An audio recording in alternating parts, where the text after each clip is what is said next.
So, ito na yung project natin mga kamukil na malapit na ma-turnover. Hercules yung pinaka-target ko nito. Ma-turnover. Yan siya. Lumilitaw na yung ating wall lamp, no? Doon sa ating ceiling. Nakapag-ceiling kasi nakapag-ceiling na kasi tayo. Hanggang dito sa harapan. Doon sa perimeter. So yung tatapusin namin bukas, yung side na lang, yung doon, no? Nakikita nyo, awang pa. Yan na lang na side dyan, pati sa likuran yan. Pero dito na side na mga rope, tapos na po yan sa pagsisiling. So dahil madilim na, yan, no? Susunog-sunog kami dito mga kamugil, para yung dahon dyan sa harap linis dyan, no? Ito kasi yung puno ng mangga. Yan, may puno kasi ng mangga. Kasi tinambak yung mga dahon niya, mga sanga, no?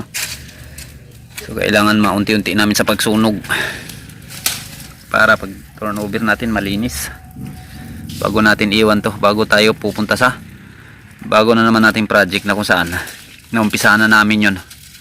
Nakapag installer na ako ng ano doon, ng Raptor sa 2 araw namin trabaho. So isa sa pinakamahirap yung natrabahuin ko mga kamukil, kasi halos pyro lahat ng mga tagiliran at sa likod. Pagka ganyan kasi mahirap talaga, no? Pero sanay na tayo dyan sa ganyang klase mga project, kaya madali na lang sa akin na diskartean kung paano siya diskartean kapag ka mga pyro, ano yung mga dapat gawin. Kaya nakapag install ka agad ako ng Raptor doon. O bukas ipapakita ko din yun sa inyo. Yun naman yung ating iispatan ng video, yung ating bagong project. Ito siya. Abi yung reflect ng ating wall lamp mga kamungkil. Tapos may mga perimeter light tayo dito. Maliwanag na siya dito. Ano? Dahil nakabit na namin yung ilaw doon, napasindi na. Sa loob. Pasok tayo sa loob. Kapag malinis na ito mga kamukil, yan CR9 matitibag na namin yan. Maganda na to. Linis na lang yung kulan dito. At pagpapakintab nito mga pintuan na to. So yung handle na ginagawa natin ito, nagdadala pa ng design sa pinto. Tubular lang po yan, na. So sa loob, ito na yung pinaka-forma nya. Yan. Sindi natin lahat ng mga ilaw dito. Nandito kasi yung switch, oh, nilagay ko. So itong TV console, wala to sa plano, no, nung ginawa ko yung kontrata. Pati itong mga design sa ceiling, pati itong mga ilaw mga kamugil, wala to sa quotation ko, no? Kaya malaki talaga yung gastos na may-ari dito, kasi while ongoing construction namin, sila na lang yung sinusunod ko mga kamugil. Ano man yung ituturo ng ipapatrabaho, ginagawa ko, no? Kaya mahalaga talaga sa katulad ng mga nangungontrata, gawin natin yung proper, yung ating pangungontrata. May contract agreement tayo, may mga inclusion o description tayo sa mga pwedeng gawain natin sa ating tinatrabaho. Kung ano lang yung mga gawain na yon, doon nagbabase yung ating pagpapalo ng labor charge, no? Kung sakaling meron man tayong o merong ituturo si may-ari na mga ipapagawa, makapag habol tayo ng additional charge, no? Kasi wala na yun makikita natin dun sa kontrata. Kung wala siya dun sa kontrata na tinuturo ni kliyente na trabahuin, ibig sabihin automatic additional yun, no? Ilalagay nyo din yan sa mga terms and condition nyo dun sa kontrata na yun. Kasi kapag wala yan mga kamugil, hindi nyo po mahahabol si kliyente kung ano mang ituturo nyo ipapatrabaho, kasi wala kayong pinagkasunduan na yun lang yung tratrabahuin nyo. As long as na isip kasi ni kliyente, as long as na tinatrabaho yung bahay ko, pinapakyaw ko sa inyo, ano yung ituturo ko dyan, tratrabahuin nyo. So magkakaroon na malulusing ka talaga, no? So ang mangyayari kapag hindi mo na talaga kaya, iiwanan mo yung project, no? maglalayas ka na ngayon. Yun yung madalas na nangyayari kapag walang proper na kontratang masusunod. Wala tayong inclusion o description na nakalagay dun sa ating mga kontrata. Ito, minibar natin. Pasindihin natin. Yun yan, simple lang. So maliban talaga pag may kontrata dito mga kamugil, tulad dito sa project na to, ang dami nang nagbago. Ang daming nagbago kasi hindi maiiwasan talaga yan. Habang ginagawa yung bahay, may mga maiisip yung kliyente natin. Kahit may plano mga kamugil, kahit engineers, architect, bago inumpisahan yung bahay na yan, may plano na. Hindi lang sa structural, kahit na sa interior design, nakaplano na yan. Pero kapag ka nag-ongoing na yung construction mga kamugil, magugulat ka na lang, may mga tinitibag, may mga dinadagdag, kasi may gusto pa si kliyente na gusto niyang mangyari nung ginagawa na yung bahay niya. So yun po yung mangyayari. Ngayon wala kayong kontrata na ginagawa, basta lang pagpalo mo ng libor sa kanya, ganito yung pinapalo mo. Kahit ikaw kontraktor, hindi mo alam kung ano yung mga nakapaloob dyan sa libor mong gagawin.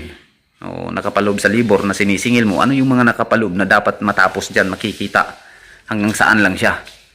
Mahihirapan ka kasi si kliyente may iwasan magtuturo at magtuturo yan. Napakahalaga po, bago nyo po umpisahan yung trabaho, alam na ni kliyente at alam mo rin kung ano lang yung tratrabahuin sa bahay nagtratrabahuin nyo.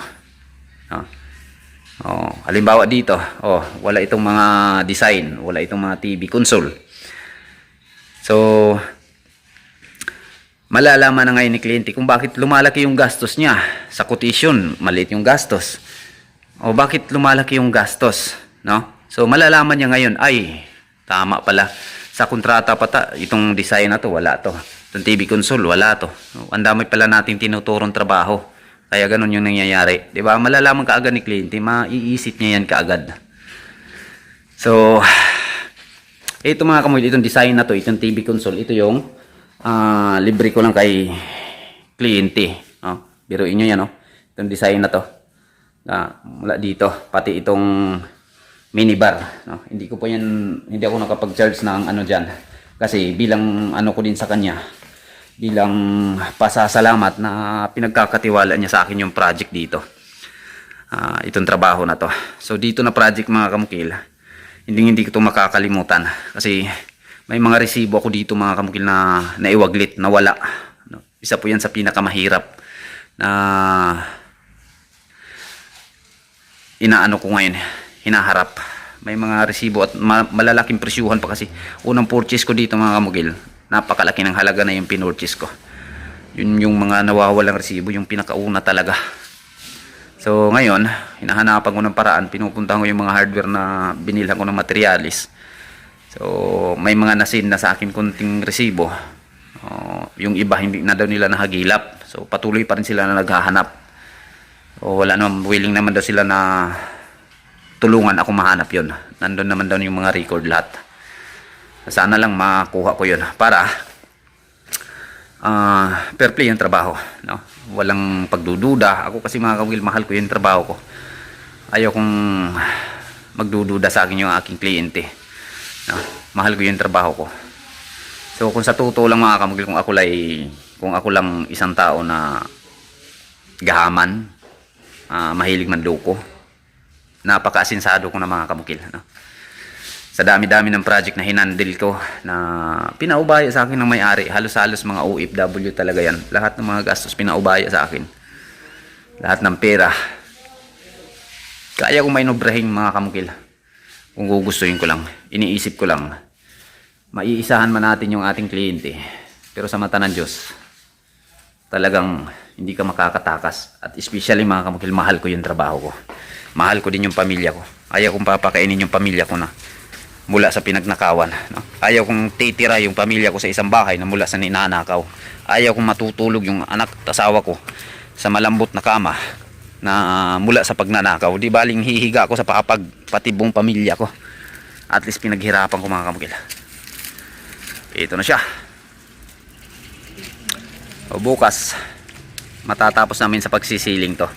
So pag matapos sa pagsiling to, ang gawain na lang namin dito, clearing na. Clearing, operation clearing na lahat. Yung mga bunkhouse namin doon sa likod sisirain, ito lahat ng mga kalat i-arrange ko doon sa pinakalikuran, tapos itong pinakaharapan grabilan natin ng graba, sand gravel tayo, no? Dito kalat natin papunta doon. Laki ng parking area dito mga kamukil. Tapos may malaki pang space dito. Ito malaki pa yung bahay na pwedeng itayo dito ba kung gugustuhin, no?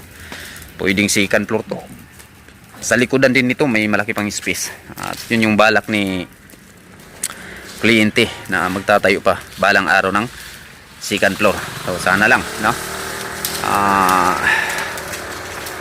Mapagkakatiwalaan pa tayo ni kliyente. Sana lang balang araw. Kasi ngayon mga kamukil talagang hindi ako makakatulog ng maayos, no? Hanggat hindi ko makikita yung mga resibo na yun. So, una kasi dito nung nagdimulis, umuwi ako sa Davao, nailagay ko sa isang cabinet dito. May cabinet, tumang cabinet kasi dito. Doon ko nailagay lahat ng mga records. Nung sinira na nila, pagbalik ko dito mga kamukil, yung mga gamit yung nakakalat na. So yun yung isa sa ano siguro dahilan kung bakit nawala yung mga resibo na yun. So importante yun, lalo na pinaubaya sa atin lahat ng mga pera sa kliyente sa project na to. So, kailangan pag audit natin kumpleto, no? So yan lang yung mapapaabot ko muna sa inyo, no? Sa lahat ng mga ganito na katulad ko yung ganito yung trabaho, construction, at pinagkakatiwala sa atin ng may-ari, huwag natin sayangin talaga yung pagkakataon, no? Isang bisis lang magtitiwala sa atin yung tao. Nahinay boy, basin na manhian tag bumbiro ana ba? Mao gani ayaw kay daghan ha. Mukusog bago naggamay ra kay mong gibutang. Muka na ay kusog kay daghan ngini yung gibutang ngino sa ano ka. Butang ilag tag isa ka buk dahon. Kana kutluan na tag isa ka buk. Okay, thank you mga kamukil. Maraming salamat hanggang dito na lang. Bukas update tayo hanggang sa pag-turnover namin mga kamukil. Samahan nyo ako para isa din kayo sa makaka-witness sa pag-turnover natin. So lahat na nandito ipapakita natin para may update din yung kliyente, mula sa mga ilaw, sa switch, hanggang sa mga tiles, hanggang sa water supply natin. Makikita ni kliyente lang. Hanggang sa mga pintuan, mga doorknob, ito-turn over natin lahat sa kanya, no? Pati sa tiles. Yung tiles nito mga kamukil, while naglilinis, kakatukin. Lahat ng mga ampaw, walang laman, lalagyan natin ng laman. Abangan nyo rin yan kung paano natin diskartehan yung mga ganon. Thank you mga kamukil. Maraming salamat din once again. Monkel on the vlog.